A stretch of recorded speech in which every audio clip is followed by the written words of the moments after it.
Hello, good day everyone. I am Deo Castillo, and for today, we will talk about cheating. Since this topic is so relevant, and I know that a lot of you, or even me, have experienced it once. In life, there are times that we cheat and we're cheated on. Not just on the aspect of love, but also in other aspects of life, like in our education or in business. Cheating will always be there, even after we die. But the real question here is that how to avoid on committing or doing it. Because sometimes it's really hard to control our mind and our feeling if we are tempted to cheat.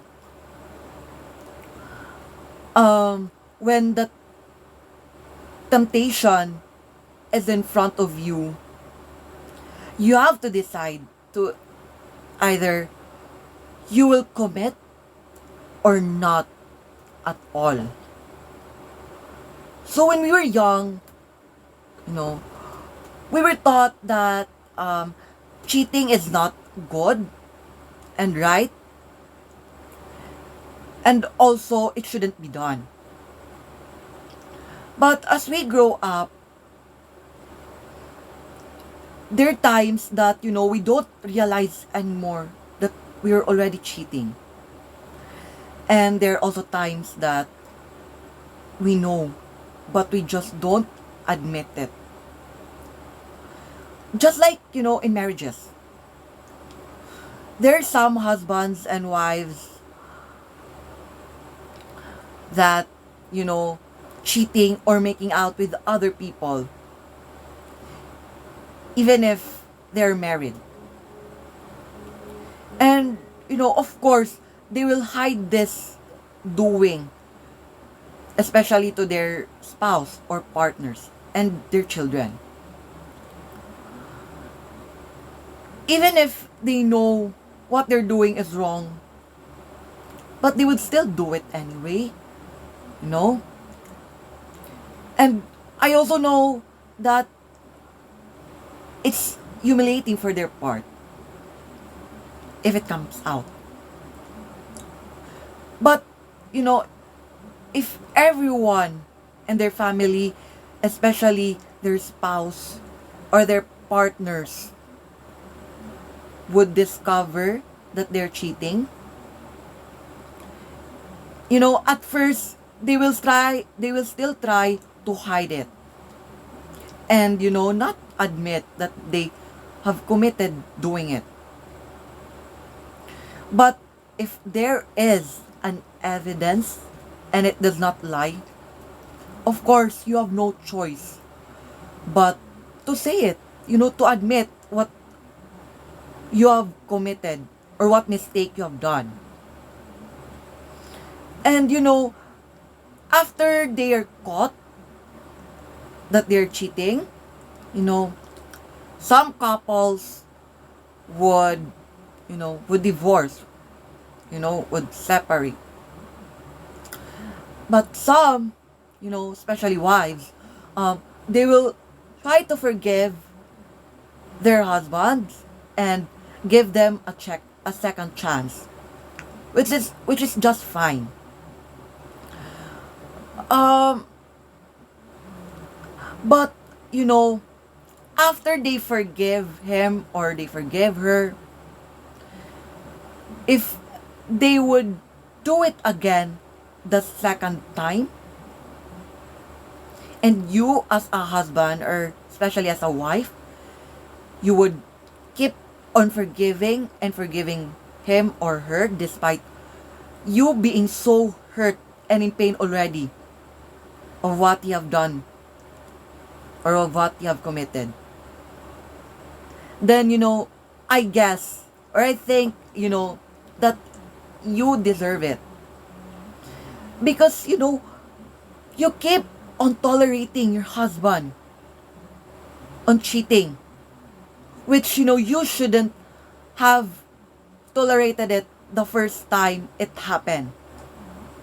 You know, Actually, the first time you cheated, the first time you caught your husband cheating, you should have left him. Go away. You know, which, some other people have done. And,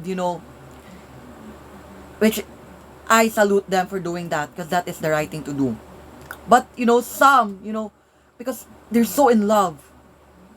And, they're full of, you know, they invest full feelings for their husband or wife, they would still forgive,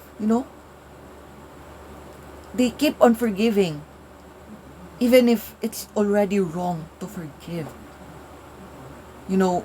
Even if you should already have let go of that.